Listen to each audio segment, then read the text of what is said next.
I'm Miranda, 32, a third-generation wine expert who poured my heart into our family vineyard for 10 years. My innovative distribution strategies transformed our small operation into a thriving business. Then came the devastating blow. My parents named my less experienced brother Scott head of operations despite my decade of dedication. I walked away with my dignity intact. 6 months later, they lost their $6 million distributor. Before I tell you how my family's decision cost them everything, drop a comment letting me know if you've ever been overlooked for something you deserved, and subscribe to hear more stories about family business drama. Russell Family Vineyards wasn't just a business. It was my heritage, my childhood, and what I thought would be my future. My grandparents, Walter and Rose Russell, purchased the initial 20 acres in Napa Valley back in 1962 when the region was just beginning to gain recognition. Through decades of backbreaking work, they transformed rocky soil into rows of thriving vines that produced wines that would eventually earn international acclaim. Some of my earliest memories are running through those vineyard rows, the sweet scent of ripening grapes filling the air. Grandpa Walter would lift me onto his shoulders during harvest, explaining how to test for perfect ripeness by taste rather than just appearance. The secret to great wine isn't in fancy equipment or marketing, he'd tell me. It's understanding the relationship between the vine, the soil, and the seasons. By age 10, I could identify different grape varieties just by looking at the leaves and clusters. By 15, I was helping with simple wine blending under my grandfather's watchful eye. When it came time for college, there was never any question about my path. I enrolled at UC Davis for their world-renowned viticulture and enology program, then supplemented that technical knowledge with business courses. During summers, while my friends traveled or took internships at prestigious wineries in France and Italy, I came home to apply what I'd learned at our family vineyard. My father, Henry, was impressed with my growing expertise, but always qualified his praise with comments like, "This is good preparation for whoever takes over someday." After graduation, I received job offers from several prestigious wineries. The head winemaker at Silverado Vineyards personally called to recruit me, offering a salary nearly double what I could make in the family business. My professors urged me to gain outside experience before returning home. But Grandpa Walter was getting older, and the vineyard was entering a critical growth phase.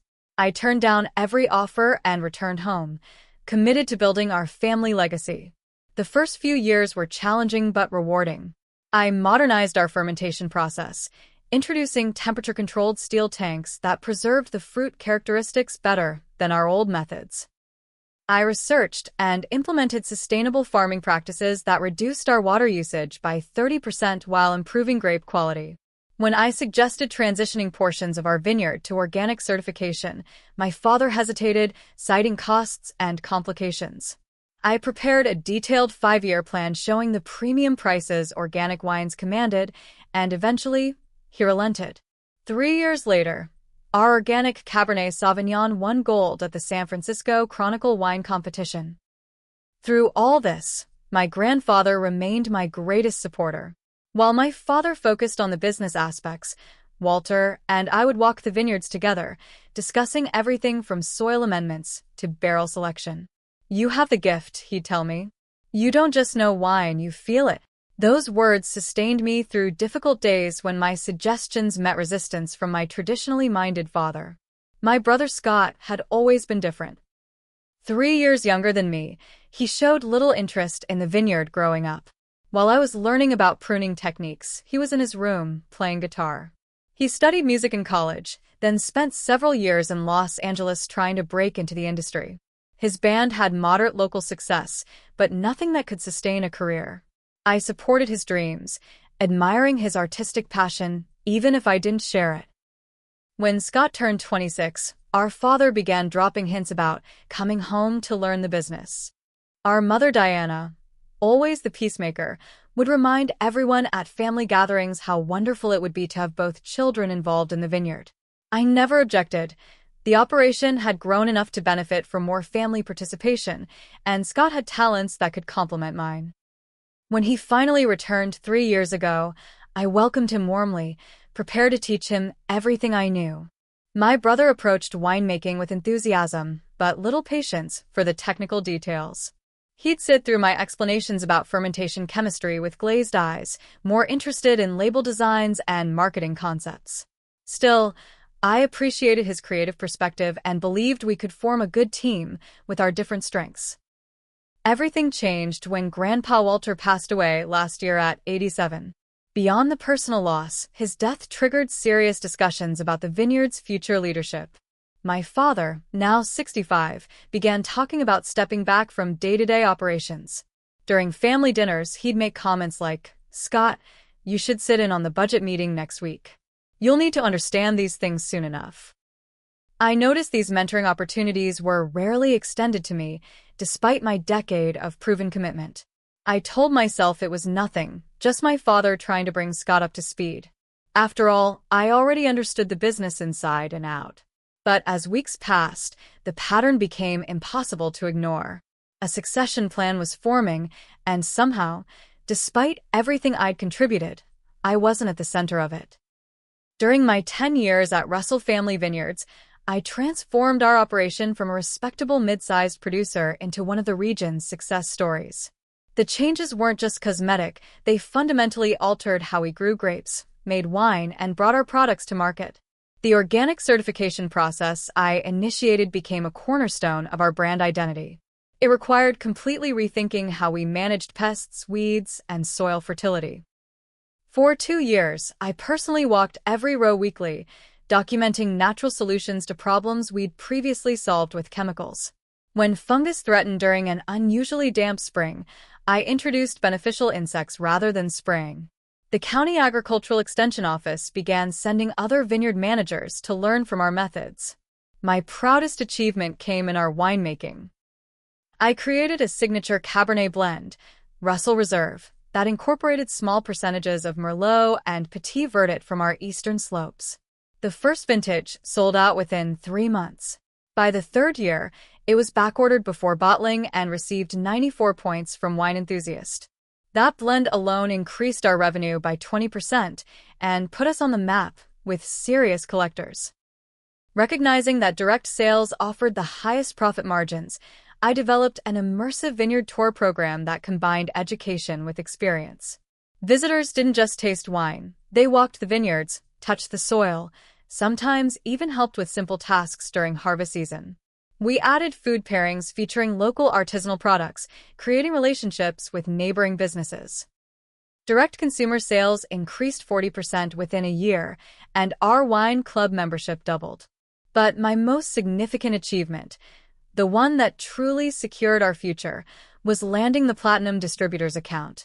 Platinum wasn't just any distributor. They specialized in placing boutique wines in high-end restaurants and exclusive shops across the country. Their portfolio was notoriously selective, representing only 80 producers nationwide. Building that relationship took persistence and strategy. My first 3 calls to Jennifer Thompson, their purchasing director, went unreturned. Rather than giving up, I researched her background, discovering she had studied at Davis a decade before me. I sent a personalized package with our best wines and a note mentioning our shared alma mater. That earned me a 15-minute phone conversation, which I leveraged into an invitation for her to visit during harvest. When Jennifer arrived, I had prepared an experience that showcased not just our wines, but our entire philosophy. We walked the organic vineyards at sunrise, tasted grapes straight from the vine, and discussed fermentation techniques while sampling from barrels. By lunch, she was taking detailed notes. By dinner, we were discussing potential order volumes. That initial order was modest, just 50 cases. But I treated it like a golden opportunity, personally overseeing every detail of production, packaging, and shipping. When one bottle arrived with a slight label imperfection, I sent a perfect replacement overnight with a handwritten note. Over the next 3 years, our Platinum account grew to represent 35% of our total sales, approximately $6 million annually. Jennifer and I developed a relationship built on trust and consistency, texting regularly about everything from upcoming releases to industry trends. Meanwhile, Scott was finding his place in the business, with mixed results. His redesign of our tasting room brought a more contemporary aesthetic that appealed to younger visitors, though the project went 40% over budget. His social media campaign increased our followers but didn't translate to measurable sales. He started several initiatives: a music series in the vineyard, a custom label program, a wine club membership drive, but often moved on to new ideas before seeing previous ones through to completion. I never criticized Scott's work publicly. Instead, I spent evenings and weekends patiently explaining the aspects of the business he found boring or complicated: inventory management, compliance regulations, distribution logistics. The glamorous parts of winemaking are built on a foundation of meticulous details, I'd tell him. He'd listen with varying degrees of attention, occasionally implementing my suggestions, but often reverting to what he called his instinctual approach. Despite these challenges, I believed we were building something meaningful together. My expertise and Scott's creativity could complement each other if properly channeled. I envisioned eventually leading the operation with him handling marketing and customer experience, playing to our respective strengths. That vision shattered one evening when I returned to the office for forgotten files. From my father's partially open door, I heard him discussing succession plans with his financial advisor. "Scott has the leadership qualities the business needs moving forward," my father was saying. "Miranda is detail-oriented, which is valuable, but this business needs vision. Besides, I've always imagined passing the Russell name to my son." I stood frozen, files forgotten, as the conversation continued. The advisor mentioned my technical expertise and relationship with distributors, but my father waved these away. "She'll still have an important role, but Scott will be the face of Russell Vineyards into the next generation." I drove home that night with my world spinning. 10 years of dedication, of measurable success, of building this business, and I was to remain in a supporting role while my brother, with his 3 years of intermittent engagement, took the leadership position I'd earned. For the first time, I allowed myself to question whether this family legacy was worth the personal sacrifice. The official announcement came during our monthly family dinner. These Sunday gatherings had once been joyous occasions filled with wine, laughter, and passionate discussions about the vineyard's future. Now, as I took my seat at the table, I sensed a different energy. My father seemed unusually formal, my mother overly attentive, and Scott uncharacteristically quiet. After serving his traditional Sunday roast, my father cleared his throat. "I've made an important decision about the future of Russell Vineyards," he began, placing his napkin precisely beside his plate. "As you know, I've been considering succession planning since Dad passed." My heart raced as he continued. "Scott has shown remarkable aptitude for leadership since returning. His fresh perspective is exactly what we need to move into the future." He turned to my brother with unmistakable pride. "I've decided to name Scott head of operations, effective next month. He'll gradually assume my responsibilities with the goal of full transition by year's end." The room fell silent. Scott looked simultaneously pleased and uncomfortable, a flush creeping up his neck. My mother smiled tightly, reaching to squeeze my hand under the table, a gesture that only confirmed she'd known about this decision beforehand. I took a measured breath, keeping my voice steady. "I'm curious about the reasoning behind this decision. I've dedicated 10 years to building this business, while Scott has been involved for 3. What specific leadership qualities are you basing this on?" My father's expression hardened. "This isn't about comparing resumes, Miranda. Scott needs this opportunity to grow into the role. He's the future of the family name. And I'm not." The words escaped before I could filter them. "That's not what I meant," he backpedaled. "You'll still have an important role, the most important role, really. Your technical expertise is invaluable. As a supporting player to Scott's leadership," I clarified. My father sighed with exasperation. "This industry has traditionally been led by men, Miranda. That's just reality. Scott will be the face of the business, but you'll be the backbone." Scott finally spoke, his voice conciliatory. "We'll still be a team, sis. Nothing will really change except some titles on paper." But everything would change. Titles weren't just words on paper. They determined who made final decisions, who represented the company to partners, who shaped the future direction of everything we'd built. My mother attempted to smooth the tension. Your father and I have discussed this extensively. We believe this arrangement plays to both your strengths. Scott has the charisma for the public-facing aspects, while you excel at the production details. The production details? I repeated flatly. You mean the actual winemaking, the quality control, the distributor relationships that account for most of our revenue. Don't be dramatic. My father cut in. This is what's best for the family business. I excused myself early from dinner, claiming a headache. In reality, I couldn't bear another minute of watching my life's work being handed to someone else simply because of gender and birth order. My mother followed me to the door, her expression pleading. Give this a chance, sweetheart, she urged quietly. Be a team player. Support your brother. He'll need your expertise.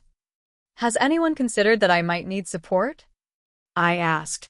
Or that I might have earned the leadership role through actual results? She patted my arm. Sometimes family harmony is more important than individual recognition. Your grandfather would want us all working together.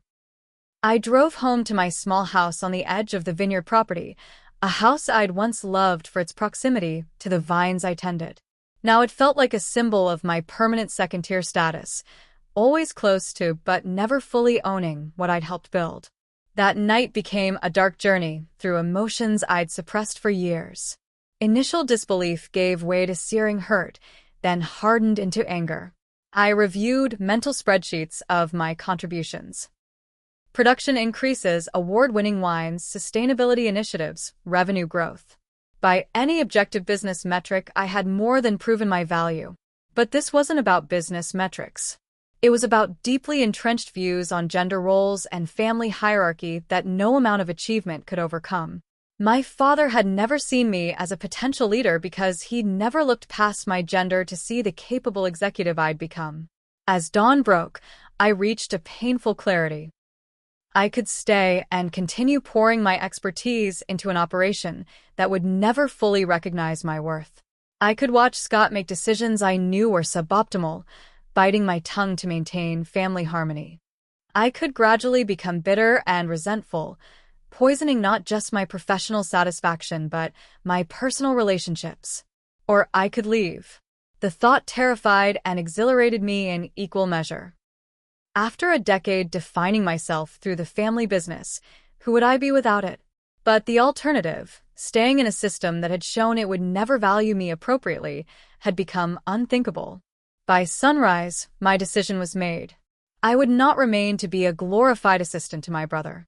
I would find a path where my contributions would be recognized on their merits, not diminished by outdated perceptions of who should lead and who should support. The following Monday, I requested a private meeting with my father in his office, the same office that had been my grandfather's, with its stunning vineyard views and walls lined with awards our wines had won under my direction. He greeted me with a distracted nod, clearly assuming this was about regular vineyard business. I've made a decision, I began, placing a formal letter on his desk. I'm resigning from Russell Family Vineyards, effective 2 weeks from today. He glanced at the letter without touching it, his expression shifting from confusion to dismissal. Don't be ridiculous, Miranda. If this is about Sunday's announcement, you're overreacting. Take some time to think this through. I've thought it through, I replied calmly. I've given 10 years to this vineyard. I've increased production, quality, and revenue. I've built relationships with our most important partners. And I've learned that none of that matters when measured against outdated notions of who should lead. This is about the family, he insisted, finally picking up my resignation letter. You can't just walk away from your heritage. My heritage taught me to make exceptional wine and to value my own worth. I'm honoring both by leaving. You'll change your mind, he said, setting the letter aside without reading it. This is just emotional response. When you calm down, we can discuss your role in the new structure. His dismissive attitude only reinforced my decision. I'll help with the transition by documenting current projects and introducing Scott to our key contacts. After that, my expertise will be available on a consulting basis at industry standard rates. The shock on his face might have been satisfying under different circumstances. You would charge your own family for your knowledge? The family has made it clear how it values that knowledge, I answered. I'm simply accepting the assessment. The next 2 weeks passed in a surreal blur. I methodically cleaned out my office, sorting through a decade of memories. There were photos from our first organic certification celebration, notes from grateful customers, ribbons from wine competitions. Each item represented countless hours of dedication to a dream that had turned hollow. The vineyard workers, many of whom I'd hired and trained personally, were visibly upset by my departure. Miguel, our vineyard manager for 20 years, hugged me with tears in his eyes. "This place will not be the same without you, Miss Miranda. You understand the land like family." Scott made awkward attempts to convince me to stay, alternating between brotherly concern and professional panic. "I don't know how to manage the platinum account," he admitted during one conversation. "Jennifer Thompson barely returns my calls. I've prepared detailed notes on all distributor relationships," I told him. "And I've scheduled a transition call with Jennifer for tomorrow." That call proved more difficult than anticipated. Jennifer was directly questioning the change. "This concerns me, Miranda," she said bluntly. "Our relationship with Russell is largely based on your expertise and reliability. Will quality standards remain consistent?" I maintained professionalism despite the knot in my stomach. The production team remains intact, and they understand the procedures I've established. Scott has been involved in blending decisions for the past 3 years. The last part wasn't entirely accurate. Scott had been present during blending sessions, but rarely engaged with the technical aspects. "I hope you know what you're doing," Jennifer said at the end of our call. "And I hope your family does too." I left without a dramatic scene, no tearful goodbyes or passionate speeches about injustice. I simply packed my personal items, handed over my keys and access codes, and drove away from the only professional life I'd known. The adjustment proved harder than I'd anticipated. I rented a small apartment in San Francisco, suddenly unmoored from the seasonal rhythms that had structured my life for a decade. Without vineyards to tend and fermentations to monitor, I felt adrift in the concrete landscape of the city. Job interviews were exercises in explaining the unexplainable. "Why leave a successful family business?" recruiters would ask. I developed a diplomatic response about seeking broader industry experience, but the truth lingered unspoken. I had been overlooked because of my gender in my own family's succession plan.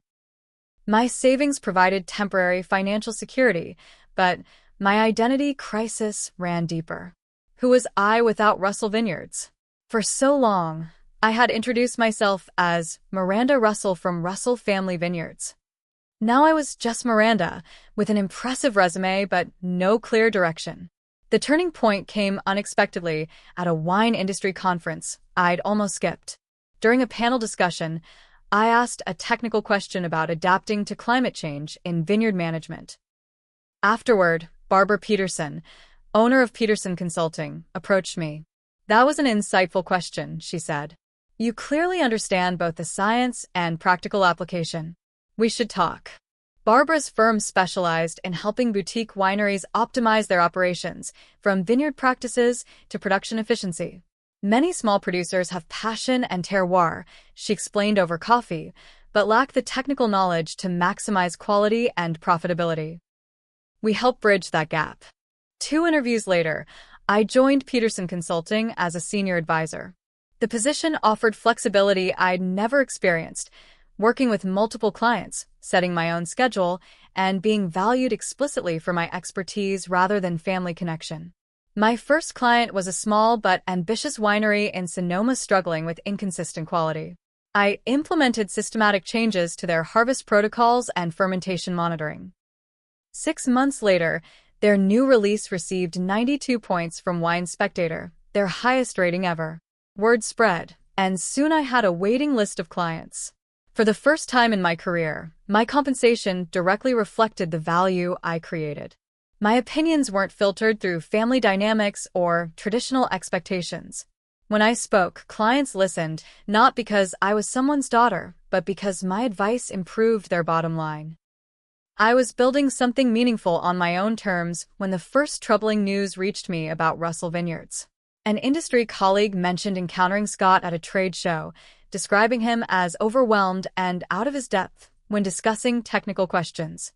I pushed the information aside, reminding myself that the vineyard struggles were no longer my concern. Then came the call that changed everything. The call came from Alicia, my former assistant, 6 months after my departure. I'd specifically asked friends still at the vineyard not to update me on vineyard matters. A clean break seemed healthier for everyone. So when Alicia's name appeared on my phone, I knew something significant had happened.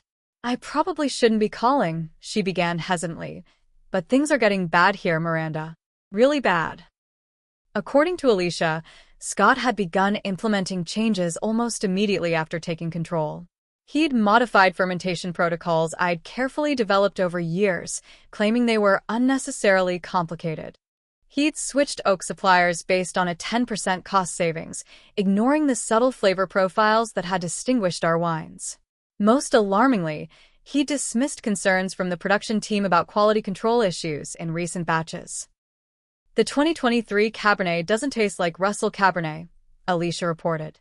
Miguel tried to explain that the new irrigation schedule was stressing the vines at the wrong time, but Scott said he was overthinking it and that consumers wouldn't notice the difference. I felt a complex mixture of vindication and genuine concern. This wasn't just about proving my value. It was about the legacy my grandfather had built, the livelihoods of dozens of employees, and the reputation of wines that bore my family name. "Has anyone spoken to my father about these issues?" I asked. "Your father is taking a step back like he planned. He's playing golf 3 times a week and deferring to Scott on operational decisions. Your mother tries to smooth things over when tensions rise." 2 days later, Scott himself called. We hadn't spoken since my departure, and his tone was awkwardly casual, as though calling his sister for wine advice was the most natural thing in the world. "Quick question about the platinum contract," he began without preamble. "There's some language about maintaining established quality parameters that Jennifer keeps referencing. Did you agree to specific technical requirements beyond the standard specs?" I closed my eyes, remembering the detailed quality assurance addendum I'd negotiated with Jennifer, a document that differentiated us from other suppliers and justified our premium pricing. "Yes," I answered carefully. "There's a 3-page quality assurance protocol in Appendix B of the contract. It covers everything from bricks levels at harvest to barrel selection parameters. We developed it together over several revisions." "Right, found it," he said. I could hear papers shuffling. "This is pretty detailed. Some of these specifications seem unnecessarily restrictive." "Those specifications are why they pay premium prices," I explained, maintaining professional distance. "Platinum's restaurant clients demand consistency. That's their entire business model. Well, we've made some adjustments to streamline production. Nothing major." His voice carried a defensive edge. "Jennifer's being a bit rigid about accepting the latest shipment." Warning bells rang loudly. "What adjustments specifically?" "Just some blending proportions, barrel aging time, technical stuff. We're still delivering excellent wine, just more efficiently produced." I bit back my instinctive response. The technical stuff he dismissed so casually was precisely what distinguished fine wine from commodity product. Instead, I simply asked, "Have you scheduled a meeting with Jennifer to discuss her concerns?" "We've had to reschedule a couple times. Things are busy here with the new marketing initiatives. I'm sending Tomas to their office next week." Tomas was our assistant winemaker, knowledgeable about production but completely inexperienced in client relations. Sending him to handle concerns from our largest distributor was like sending an intern to negotiate a peace treaty. "Scott, I strongly recommend you handle this personally," I advised. "Jennifer expects to work directly with leadership on quality issues." "I know how to manage our accounts," he snapped, the facade of casual consultation cracking. "We don't all have to do things exactly like Miranda would." After we hung up, I sat motionless, contemplating the implications. The Platinum account represented 35% of the vineyard's revenue. Jennifer Thompson was famously exacting about quality and consistency. She had other producers eagerly waiting for a spot in her portfolio. If Russell Vineyards fell from grace, a dozen competitors would scramble to take our place. 3 weeks later, my predictions materialized in the worst possible way. The industry was small, and news traveled fast. A colleague forwarded an email newsletter from Platinum Distributors announcing exciting new additions to our portfolio, specifically highlighting how they were enhancing our Napa Valley selections with producers who maintain uncompromising quality standards. Reading between the lines was simple. Someone was replacing Russell in their portfolio. Confirmation came the next day when a former coworker texted, "Platinum canceled the contract. 6M gone. Your father finally admitted Scott changed the reserve blend without proper testing. The signature Russell Reserve, the wine I had painstakingly developed and refined over years, the product that had put us on collectors' maps, had been modified on Scott's whim. The blend proportions that I determined through countless trial combinations, the specific barrel regimen I'd calibrated through years of experimentation, all altered in the name of efficiency or putting his stamp on things. The irony was painful. The very expertise my family had deemed supportive rather than leadership-worthy had been casually discarded. The results were predictably catastrophic. My phone rang again that evening, my father's name on the screen. After 6 months of silence, the timing was transparent. I let it go to voicemail, then listened to his message. "Miranda, we need to talk. There's been a situation with Platinum. Your brother is in over his head, and we could use your perspective. Call me back." My perspective.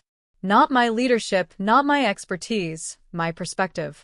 Even in crisis, he couldn't bring himself to acknowledge the fundamental error in judgment that had created this situation.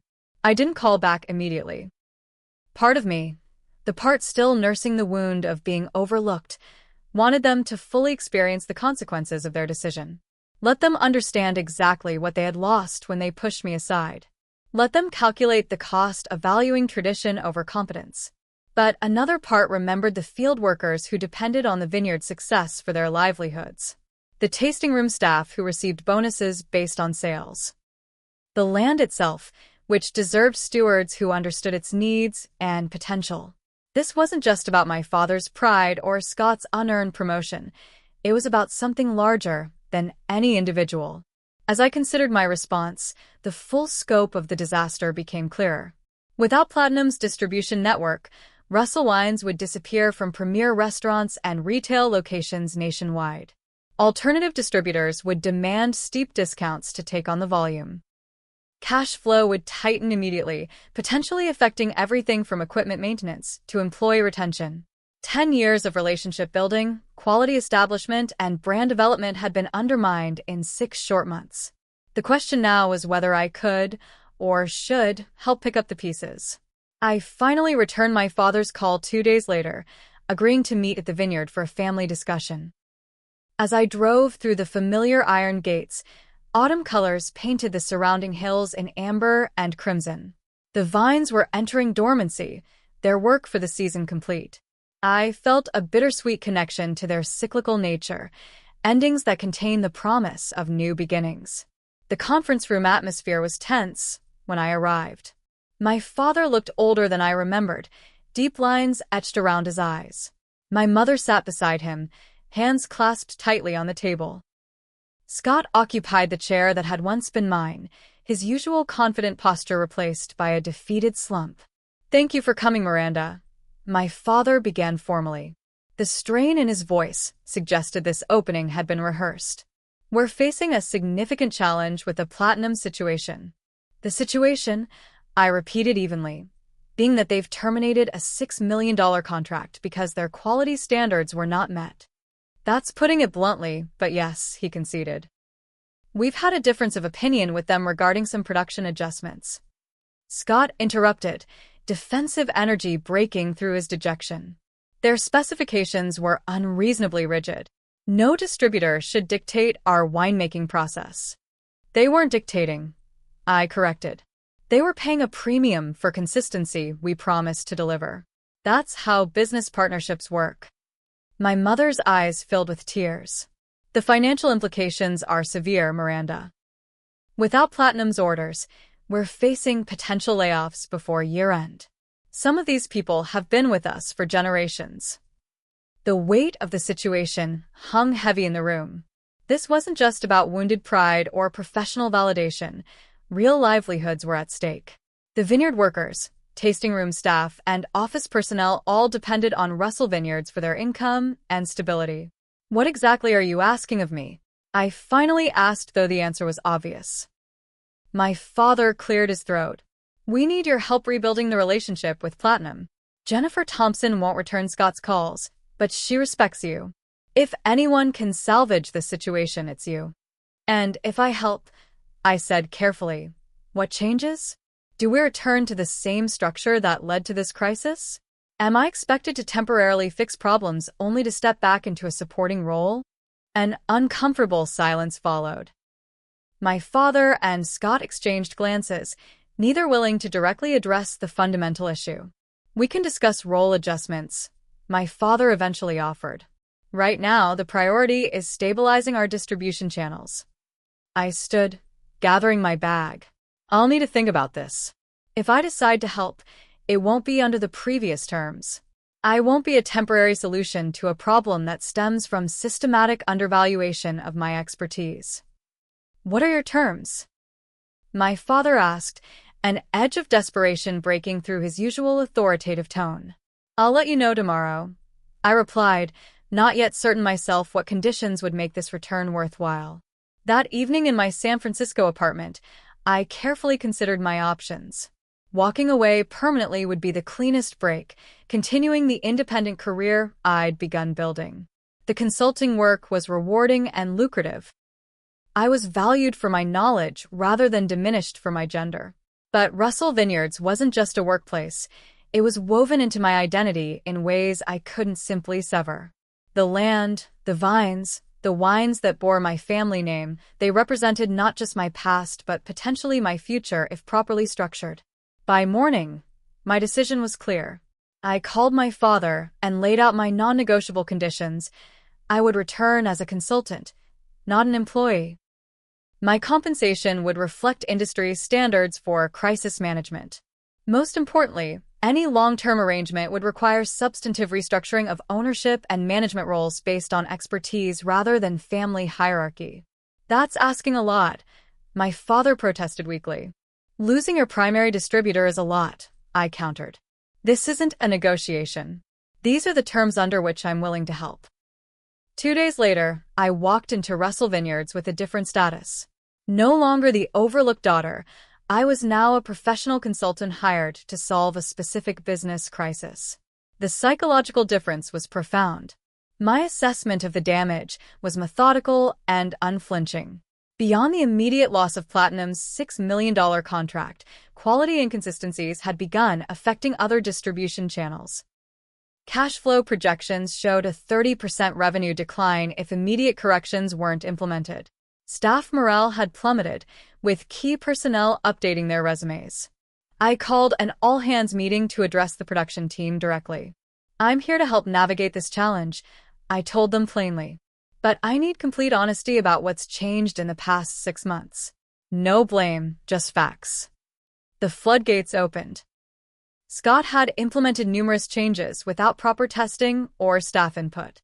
Harvest timing, crush procedures, fermentation protocols, all had been modified in the name of efficiency or putting his personal stamp on the wines.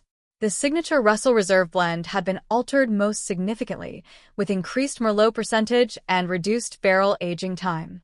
When I presented these findings to my family, Scott initially grew defensive. "I was trying to evolve our approach," he argued. "Innovation requires risk. Innovation requires expertise," I corrected. "Risks need to be calculated, tested on small batches, and implemented gradually. You changed multiple variables simultaneously without controls." To his credit, Scott's defensiveness gradually gave way to a more honest self-assessment. "I thought leadership meant making bold decisions," he admitted during a private conversation. "I didn't realize how much technical knowledge informed every aspect of winemaking." This acknowledgement represented the first step toward a more functional arrangement. Scott began to recognize the boundaries of his expertise. while I focused on rebuilding what had been damaged. The recovery strategy took shape. We would immediately return to the established production protocols for all wines currently in process. We would conduct extensive testing on existing inventory, selling off anything that didn't meet our historical standards through bulk channels rather than under the Russell label. Most importantly, we would personally reach out to every distributor, transparently addressing quality concerns and providing a concrete plan for restoration. Throughout this process, family dynamics slowly shifted. My father, witnessing my methodical approach to the crisis, began showing a grudging respect he'd previously reserved for male colleagues. My mother, rather than urging family harmony at any cost, started actively supporting my technical decisions. Most significantly, Scott and I began finding a balanced working relationship based on mutual respect rather than competition. The final step in my initial recovery plan was the most challenging. Reaching out to Jennifer Thompson at Platinum Distributors. Securing a meeting with Jennifer proved surprisingly difficult. Her assistant initially offered a 15-minute phone call 3 weeks out, a stark contrast to our previously close professional relationship. I persisted, sending a detailed outline of quality restoration measures already implemented, along with before and after analysis of current production batches. This earned me a lunch meeting the following week. We met at a small restaurant in downtown Napa, neutral territory away from the vineyard. Jennifer's typically warm greeting was replaced by professional courtesy as we took our seats. "I appreciate you making time to meet," I began, skipping small talk. "I understand why Platinum terminated the Russell contract, and I'm not here to dispute that decision." "That's refreshing," she replied. "Your brother sent 3 emails suggesting we were being overly technical in our quality assessments." I winced internally, but maintained focus. The quality issues were real, and they resulted from unauthorized changes to established protocols. I've returned to address these specific problems, and I want to be completely transparent about what went wrong and how we're correcting it. Over the next hour, I walked Jennifer through the detailed recovery plan. I showed test results from new production batches that demonstrated a return to our historical quality standards. I outlined the restructured quality control system that included multiple verification points to prevent future deviations. "This all looks appropriate on paper," Jennifer acknowledged, "but trust has been damaged." Russell Wines had a specific profile that our clients relied upon. That consistency was the foundation of our relationship. "I understand," I nodded, "which is why I'm not asking for immediate reinstatement of our previous volume. I'm proposing a measured approach, a small test order of our Russell Reserve. Your team can evaluate it against historical standards. If it meets expectations, we can discuss gradually rebuilding the relationship." Jennifer studied me thoughtfully. "Your return changes the equation. You personally represent quality assurance to us. But I need to know, is this a temporary intervention or a permanent arrangement? Because Platinum can't risk another disruption 6 months from now." It was the question I'd been anticipating, and the one that had driven my negotiations with my family. "My continued involvement is contingent on structural changes currently being formalized. I'll be moving into a co-ownership position with clear authority over production and quality standards." After further discussion, Jennifer agreed to a limited test order, just 20 cases of the upcoming Russell Reserve release. It was a fraction of our previous business, but represented something more valuable than immediate revenue, an opportunity to rebuild trust. Back at the vineyard, significant changes were unfolding in family dynamics. My father, confronted with the tangible costs of his succession decision, had become uncharacteristically receptive to restructuring discussions. My mother, seeing the stark reality of our financial situation, had found her voice in supporting merit-based leadership rather than defaulting to traditional family roles. Most surprisingly, Scott himself had undergone a transformation. The crisis had forced him to confront his limitations while also clarifying his genuine strengths. During one particularly honest conversation, he admitted, "I never wanted to be head winemaker. I felt obligated to accept because Dad wanted it so badly. What I actually enjoy is brand development and customer experience, the creative aspects." This realization opened the door to a more rational division of responsibilities. Scott would focus on marketing, tasting room experience, and brand development, areas where his creativity and people skills could truly shine.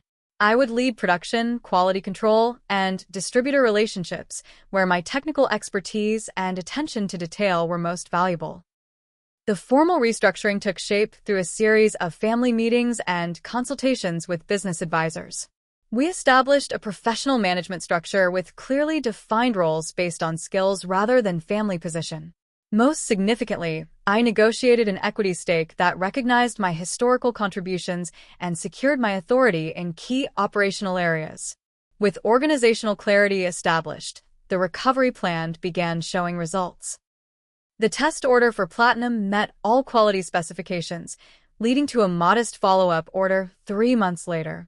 Other distributors, seeing our commitment to quality restoration, maintained their relationships with adjusted volumes. Direct consumer sales actually increased as our tasting room staff, energized by Scott's creative new experiences, converted more visitors to purchasers and wine club members. Beyond the business metrics, more subtle healing occurred within our family. My father, witnessing the tangible benefits of our restructured arrangement, gradually abandoned his rigid notions about gender and leadership. During one memorable vineyard walk, he acknowledged, "I was wrong to overlook your contributions. I was holding on to outdated ideas about who should lead." My relationship with Scott evolved from competitive tension to genuine collaboration. Without the pressure of filling a role that didn't match his talents, he flourished in creating innovative customer experiences. Our complementary strengths, once a source of comparison and conflict, became the foundation of a stronger business model. The journey taught me invaluable lessons about self-advocacy and professional worth. I learned that sometimes walking away is necessary to demonstrate your value. I discovered that setting boundaries isn't selfish.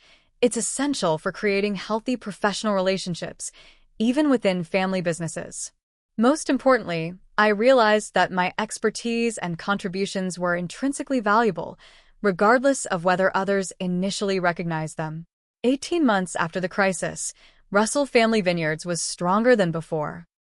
Our production processes were more robust, with systematic quality controls that didn't depend on any single person.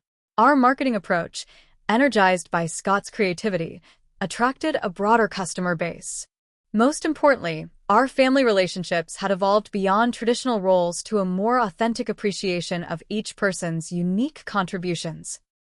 The vineyard my grandparents planted decades ago continues to thrive, not because we clung to outdated family hierarchies, but because we had the courage to reimagine what leadership could look like. Sometimes the most valuable growth comes after the most painful pruning. Have you ever had to walk away from something you loved to make others recognize your true value? Or found yourself overlooked despite your qualifications? Share your experience in the comments below. If this story resonated with you, please hit that like button and subscribe for more real stories about overcoming workplace challenges. And remember, sometimes the path to being valued requires the courage to temporarily step off the path you've always known. Thank you for listening to my journey, and I wish you the confidence to know your worth in every situation you face.